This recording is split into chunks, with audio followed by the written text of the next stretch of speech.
semuanya dan selamat datang kembali. Kali ini saya mau ajak kalian ikut sebuah ekspedisi singkat, tapi perjalanannya ini jauh ke pedalaman, salah satu ekosistem paling luar biasa dan misterius di dunia, hutan hujan Sumatera.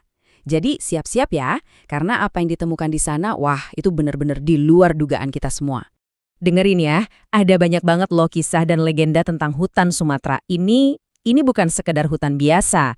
Tempat ini tuh legendaris banget, soalnya konon di dalamnya tersembunyi kehidupan-kehidupan yang langka dan aneh. Nah, misteri inilah yang akan kita coba selami bareng-bareng hari ini. Oke, kita mulai ya perjalanannya. Misi kita kali ini cukup jelas. Kita mau mencari bunga-bunga unik yang sering banget jadi omongan di cerita-cerita rakyat setempat. Dan kita nggak akan cuma jalan-jalan di pinggirannya aja loh, kita bakal masuk lebih dalam lagi buat lihat keajaiban apa sih yang sebenarnya bisa kita temukan di sana. Dan yang paling luar biasa, ternyata nggak perlu nunggu lama sama sekali. Penemuan yang menakjubkan itu terjadi, hampir seketika begitu kita masuk ke hutan. Beneran loh, belum juga jalan terlalu jauh, alam sepertinya udah mulai ngebuka rahasia-rahasianya. Coba-coba lihat ini. Ini dia temuan tak terduga yang pertama. Bukan cuma satu atau dua ya, tapi bener-bener satu hamparan luas, semuanya tertutup tanaman kantong semar karnivora ini.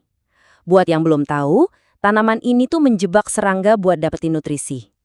Pemandangannya gila sih, kayak sarang alien yang menyelimuti lantai hutan. Ini bener-bener langka loh. Nah, lanjut lagi.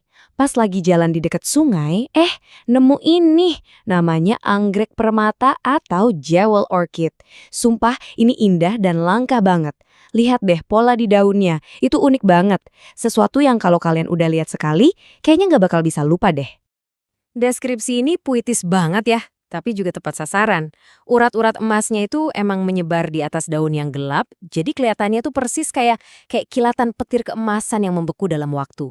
Sungguh indah banget. Walaupun temuan-temuan awal tadi udah luar biasa banget ya, kita harus tetap fokus sama tujuan utama perjalanan ini. Nah, sekarang perburuan yang sesungguhnya dimulai. Pencarian bunga Rafflesia. Bunga yang legendaris dan katanya susah banget ditemuin. Dan perjalanannya ini nggak mudah sama sekali. Buat nemuin sesuatu yang benar-benar istimewa, ya kita harus siap masuk lebih dalam ke medan yang sulit.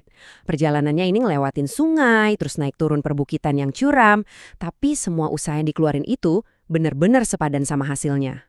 Akhirnya, inilah puncaknya. Setelah perjalanan yang super melelahkan, ngelewatin medan yang sulit banget, para penjelajah ini akhirnya menemukan apa yang mereka cari. Ya, ini dia momen di mana semua kerja keras dan kesabaran itu terbayar lunas. Nah, buat kalian yang mungkin belum terlalu kenal, inilah Rafflesia. Dan ini bukan bunga biasa ya. Rafflesia itu tanaman parasit. Maksudnya, dia itu nggak punya daun atau akar sendiri. Jadi dia hidup dengan cara nebeng menyerap nutrisi dari tanaman inangnya. Hasilnya apa? Ya ini, bunga tunggal paling besar di planet kita. Benar-benar sebuah keajaiban alam. Dan ada lagi nih yang bikin penemuan ini jadi super istimewa.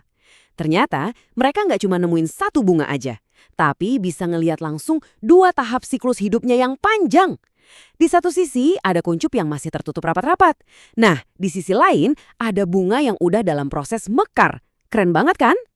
Dan disinilah pelajaran tentang kesabaran itu muncul. Kuncup yang mereka temukan itu ternyata masih butuh waktu 4 bulan lagi untuk bisa mekar dengan sempurna. 4 bulan! Ini jadi pengingat yang luar biasa buat kita ya, bahwa keindahan terbesar di alam itu seringkali butuh waktu yang paling lama untuk terwujud.